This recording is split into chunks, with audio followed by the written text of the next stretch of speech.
Assalamualaikum warahmatullahi wabarakatuh. Kembali lagi dengan saya Aldi di channel Mereka Ada. Dimanapun kalian berada, semoga kalian dalam kondisi sehat dan selalu diberikan kemudahan dalam menjalankan aktivitas.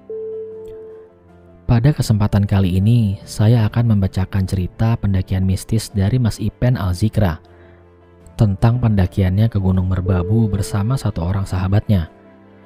Yang mana sampai dengan hari ini sahabat dari Mas Ipen tersebut masih tertinggal di atas Merbabu. Untuk itu sebelum mulai bercerita, mari kita kirimkan doa untuk sahabat dari Mas Ipen, yaitu Mas Ahmad Armani. Semoga beliau diterima di sisi Allah Subhanahu wa Ta'ala. Berdoa menurut kepercayaan masing-masing. Berdoa dimulai. Berdoa selesai. Tanpa banyak basa-basi lagi, mari kita mulai ceritanya.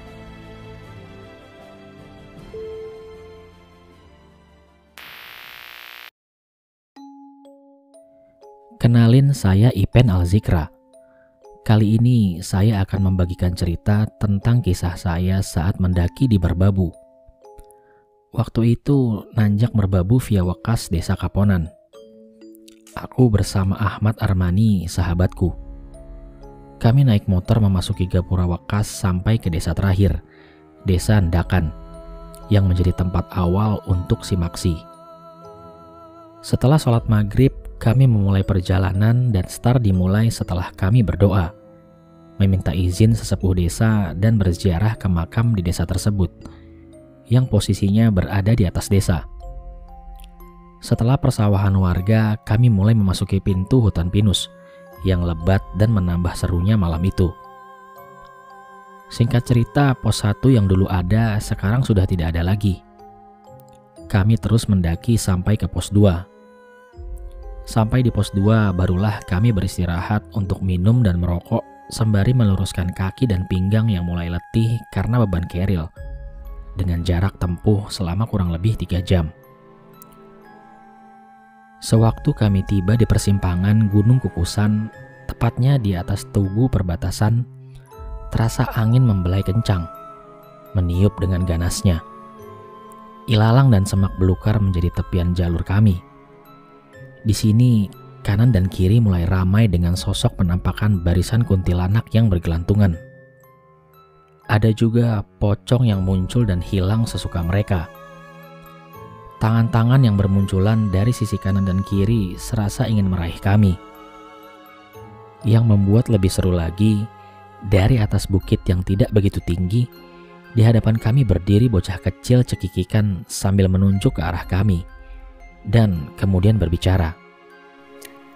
Mas, ngapain pada kesini? Dan tiba-tiba kepalanya patah menggelinding ke arah kami. Kepala bocah itu menggelinding sambil cekikikan, lalu hilang sebelum sampai tepat di hadapan kakiku. Setelah menarik nafas panjang sambil membaca istighfar, kami istirahat di mana tepat bocah tadi berdiri. Membuka keril, mengeluarkan kompor dan nesting, serta perlengkapan lainnya. Akhirnya kami putuskan untuk membuat kopi sembari beristirahat di puncak Kukusan, yang di situ kemiringan tanahnya tidak begitu curam. Hangatnya kopi, rokok, dan juga cemilan untuk mengembalikan energi kami yang terkuras karena pendakian dan gangguan-gangguan dari makhluk-makhluk tadi. Saat kami masih teringat dengan fenomena bocah yang kepalanya menggelinding tadi, tiba-tiba Kang Armani berlari ke salah satu pohon yang bentuknya melengkung. Seakan pohon itu sedang ditindih dengan beban berat. Pohon itu seukuran paha manusia. Pohon ini ternyata menjadi tempat duduk santai dari Nyai Kembang. Nyai Kembang adalah sosok wanita berkebaya merah, berkain batik coklat keemasan. Wajahnya cantik. Rambut panjangnya disampingkan ke depan dengan berhias bunga kantil yang belum mekar. Kemunculan Nyai Kembang ditandai dengan angin yang menebarkan wewangian bunga Kamboja atau bunga kantil. Terlihat Kang Armani menghampiri sosok itu, berdiri dengan tangan sedekap ke dada. Kepalanya pun merunduk. Interaksi mereka cukup lama, sampai kopi Kang Armani menjadi dingin. Setelah selesai berinteraksi, Kang Armani kembali duduk, kemudian menyeruput kopi dan bercerita. Ada penglihatan di atas, sedikit lagi persimpangan triangulasi bro. Terus kenapa Kang? Jawabku saat itu. Kalau mau melihat pendaki yang tidak pernah bisa keluar dari dukuh, di situ pintunya. Jelas Kang Armani. Udahlah Kang, orang udah mati Kang. Seandainya sukma mereka bisa dibawa pulang ke dunia, itu juga mustahil kan? Ya, siapa tahu betah di sana kamu, di dukuh. Sambil ketawa ngakak, Kang Armani menyelesaikan pembicaraannya yang tidak karuan itu.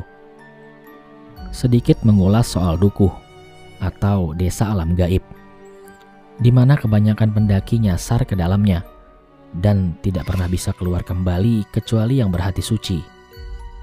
Kebanyakan pendaki yang ada di dalam mereka yang berbuat salah, maksiat, takabur, dan juga ada niatan buruk sebelum naik gunung ini. Mendaki harus dilandasi dengan ketulusan, iman, dan juga mental yang kuat. Dukuh terbuka buat semua pendaki, terutama pendaki yang arogan dan merasa sok hebat di alam rimba raya, yang merasa bisa menaklukkan semesta dengan takaburnya diri. Nyai Kembang hanya menunjukkan jika kamu mau melihat dukuh. Kami akan disambut sebagai layaknya tamu, tapi kami bertujuan untuk naik ke puncak, bukan naik gunung mampir makan ke rumah lelembut.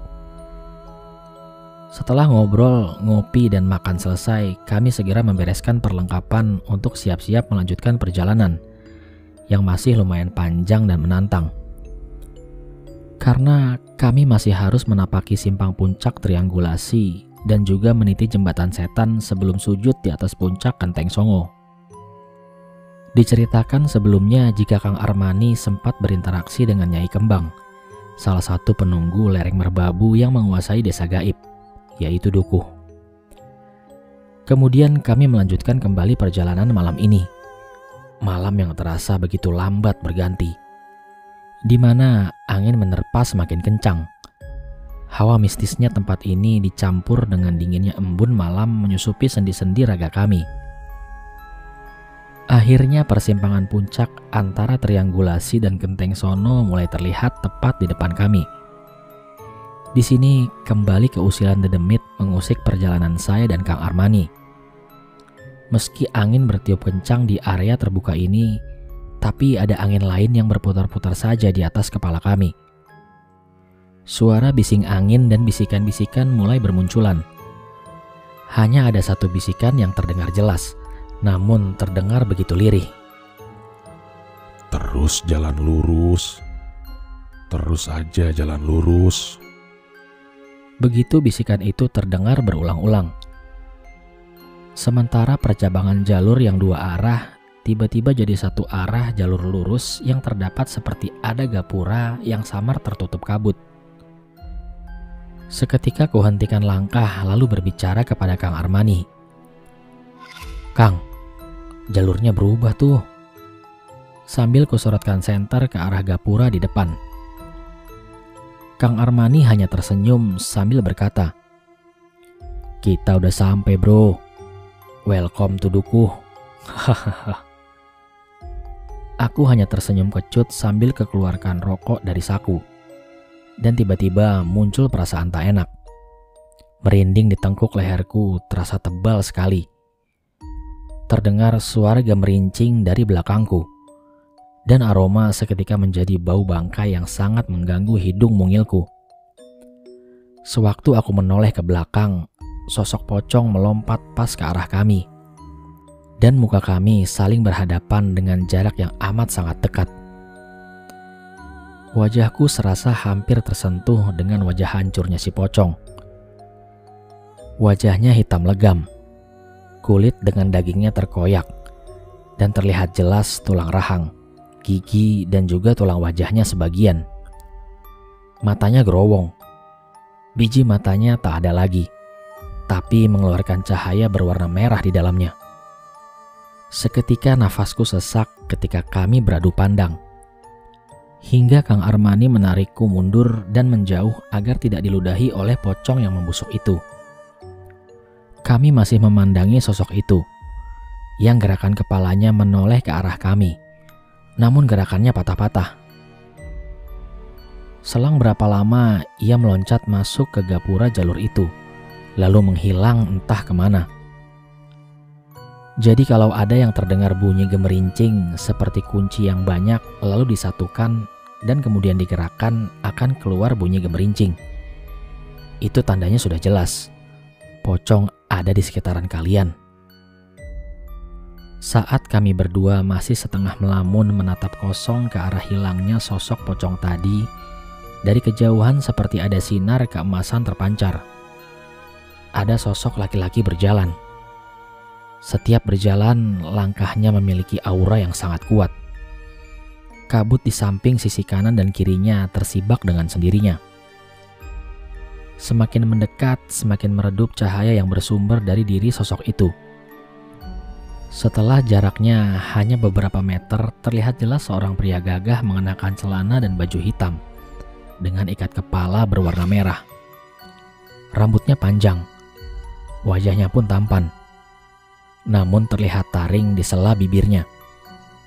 Saya kami tuwo di desa Dukuh Kembang. Nyai sudah menunggu kedatangan Aden berdua,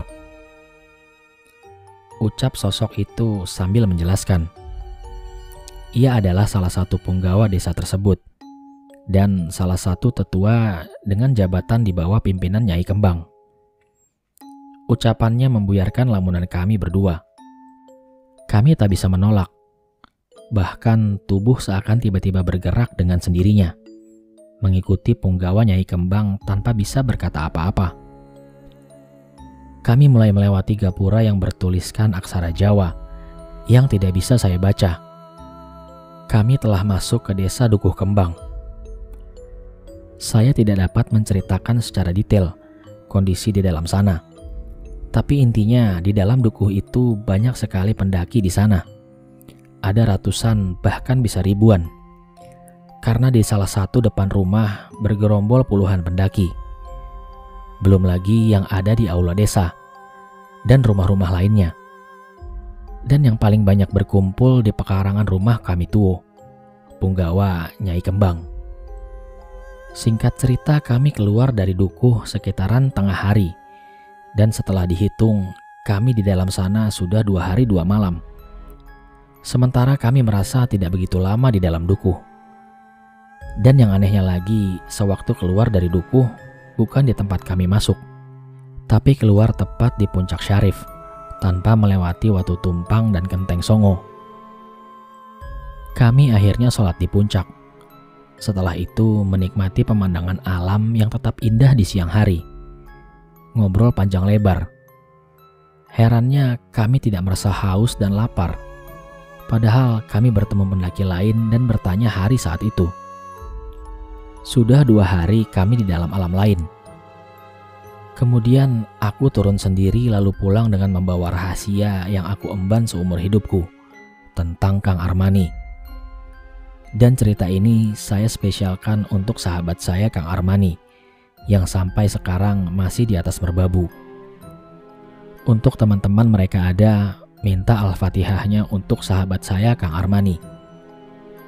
Saya tidak dapat menjabarkan kondisi di dalam dukuh yang saya lihat, dan kenapa Kang Armani memilih tinggal di merbabu. Semua itu karena sahabat saya berpesan untuk cukup saya saja yang paham akan pilihannya. Pihak keluarga ikhlas melepaskan, karena Kang Armani sempat pulang dan menginap 1 malam untuk menjelaskan pilihan dirinya waktu di malam ke-40 hari. Dunia itu pilihan. Kita cukup menghormati dan menghargai jika pilihan itu yang terbaik.